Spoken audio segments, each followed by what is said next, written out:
बहुत धन्यवाद, आभार व्यक्त करता हूँ। श्री बी सेल्वराज। श्री बी, हाँ,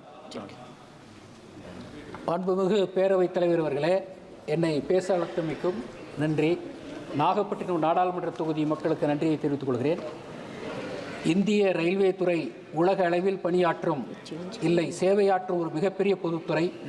வெளியில் தெரியாத வேர்களாக பலர் இதில் உழைப்பதால் தான் இந்திய ரயில்வே துறையின் சக்கரங்கள் ஓய்வில்லாமல் சுழன்று கொண்டே இருக்கிறது. இந்த சுழற்சியின் விளைவாக பலரது வாழ்க்கை ஓட்டமும் மேம்பட்ட நிலையில் ஓடிக்கொண்டே இருக்கிறது. அதற்காக இந்திய ரயில்வே துறைக்கு என் பாராட்டுக்கள்.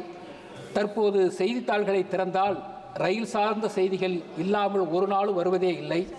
ஒன்று தடம் புரண்டு விட்டது, அல்லது எதிரே வந்த ரயிலுடன் மோதிவிட்டது, அல்லது மொழி பிரச்சனையினால் பயணிகளுக்கும் ரயில்வே துறை சார்ந்தவர்களுக்கும் சண்டை என தினம் செய்திகள் வந்துகிறது. இதை படிக்கின்ற பொழுது நமக்கு ஒரு அச்சம் வருகிறது.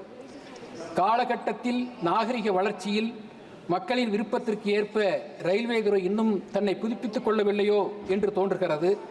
வந்தே பாரத் ரயில் இயக்க ஆர்வம் காட்டும் ரயில்வே துறை இருக்கின்ற மக்களுடைய தேவை என்ன என்பதை அறிந்து அதை எப்படி நிறைவேற்றுவது என்பதை கவனிக்க தவறுகிறது. கவாச் போன்ற சாதனங்களும் அதிக தொழில்நுட்பம் வாய்ந்த புதிய சாதனங்களும் அனைத்து தடங்களிலும் நிறுவ வேண்டும். வேலை நாடுகளிலிருந்து இறக்குமதி செய்தால் அதன் தொழில்நுட்ப அறிவை இந்தியாவிற்கு வழங்க வேண்டும். இது குறித்தான பயிற்சியை அதிக அளவில் ரயில்வே பணியாளர்களுக்கு வழங்க வேண்டும். அனைத்து தடங்களும் மின்மயமாக்கலுடன் இரட்டை வழிப்பாதையாக மாற்றம் செய்யப்பட வேண்டும்.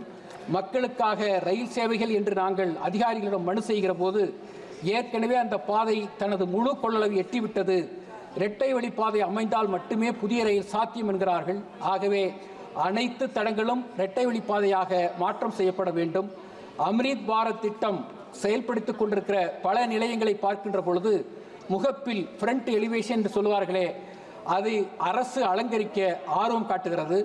கூடுதலாக முதலாம் நடைமேடையை அலங்கரிக்கவும் எத்தனிக்கிறது. இதை தவிர்த்து நடைமேடைகள் 2, 3, 4 என பார்த்தால் அவைகள் பழைய நிலையிலேயே உள்ளது கவனிக்கத்தக்கது. முதியோருக்கு வழங்கப்பட்ட கட்டணம் உட்பட அனைத்து சலுகைகளும் மீண்டும் வழங்கப்பட வேண்டும் என்று கேட்டுக்கொள்கிறேன். தெற்கு ரயில்வே திருச்சி கோட்டம் என்பதை எடுத்துக்கொண்டால் விழுப்புரம் மற்றும் திருச்சியில்தான் பிட்லைன் எனப்படும் பராமரிப்பு வசதி உள்ளது. அந்த பிட்லைன் வசதியை திருவாரூர் உள்ளிட்ட நகரங்களுக்கு விரிவுபடுத்த வேண்டும். அம்ரித் பாரத் திட்டம் அனைத்து ரயில் நிலையங்களுக்கும் அமல்படுத்தப்பட வேண்டும். இதன் மூலம் காலப்போக்கில் அனைத்து ரயில்வே நிலையங்களும் உள்கட்டமைப்பு வசதி பெறும் என்பதில் மாற்று கருத்து இல்லை. ரயில்களில் வழங்கப்படும் உணவு தரத்திலும் அளவிலும் மேம்படுத்தப்பட வேண்டும். பயணத்தை ரத்து செய்தால் கட்டணம் உடனடியாக திரும்ப கிடைப்பதில்லை. அதனை போக்கு வண்ணம் ரத்து செய்த 2 மணி நேரத்தில் பயணிகளின் கணக்கில் தொகை வரவு வைக்கப்பட வேண்டும்.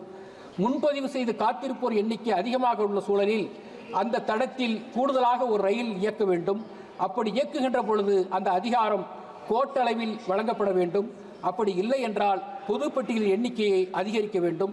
தற்போது மூடப்பட்டுள்ள பார்சல் அலுவலகங்களை மீள திறந்து இயக்கிட வேண்டும். அனைத்து நிலையங்களிலும் உள்ள நடைமேடைகள் நீளம் பெட்டிகளின் எண்ணிக்கைக்கேற்ப கட்டமைக்கப்பட வேண்டும். வந்தே பாரத் ரயில்களின் கட்டணம் சராசரி மக்களின் பொருளாதாரத்தை கணக்கில் கொண்டு குறைக்க வேண்டும்.